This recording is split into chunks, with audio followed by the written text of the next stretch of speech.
Emily began to start to accept me and, all of me, my lack of belief, for who I was. And I felt like I was beginning to be able to be authentic and not to be a disappointment by being myself. And I think that gave me the confidence, because you gave me the license to be authentic, where I made a very big decision in 2012 and made the decision that I was not going to baptize my son, because I don't believe this. I haven't believed it for over a decade. I would be doing my son a disservice. But that was only a year or so after Emily started listening to your podcasts. I mean, we came that far in a year's time, where I was suddenly able to be myself, and she was appreciating and loving me unconditionally. It was beautiful.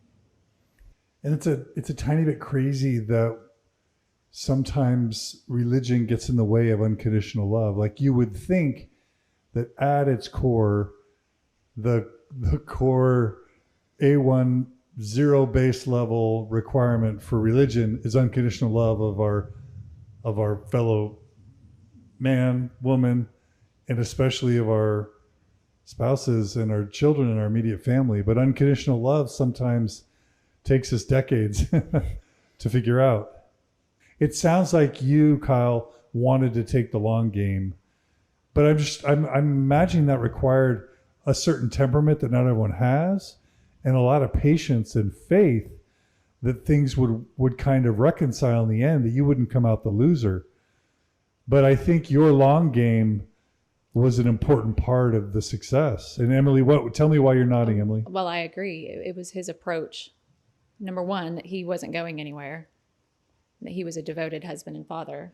But number two, that he's super reasonable, and he just kept a fair distance and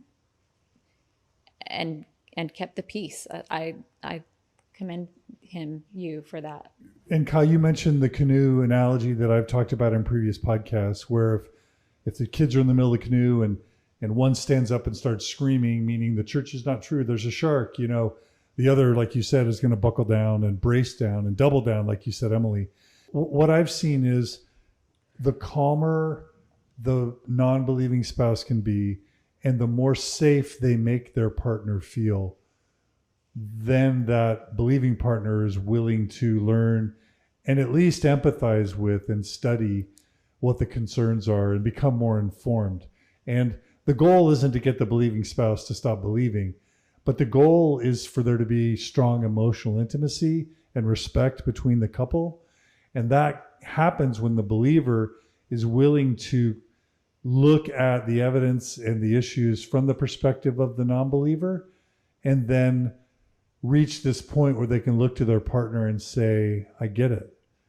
I get why you left. You're not broken. You're not bad. But in reality, this was an act of courage and integrity for you. And in some bizarre way, even though I'm a believer, I respect you for you doing what you felt was right. Did any of that apply to Certainly. you guys? And I think I started to realize that beliefs are so personal. And I just feel like in Mormonism, there was so much of sharing our beliefs that therefore, if you're anything but those, of those same beliefs, then that makes everybody uncomfortable. It's hard for people to value that in Mormonism. I just looked at him, and I was finally able to say, good for you, to each their own. And what you believe and what you wrap your mind around is almost none of my business. I started to get to that point, which is really hard for someone in Mormonism to do, because we are each other's business, and that's going to affect eternity. We get so specific in Mormonism to a certain tier. Like, I've gone down. I'm no longer in the celestial. If you're not with me, I get it.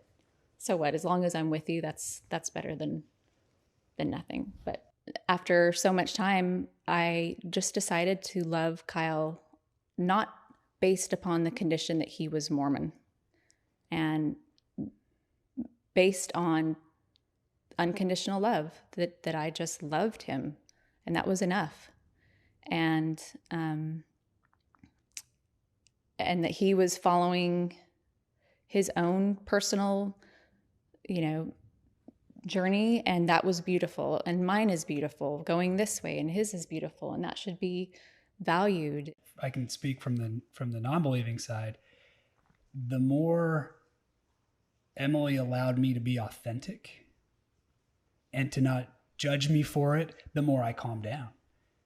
So it was cyclical, right? I mean, she was loving me for who I am and unconditionally, that calmed me down. And, once I started to feel loved and like I could be myself and we were going to be good, that's when things started to get good. So much of the anger and desperation and frankly depression and mental illness comes from living inauthentically.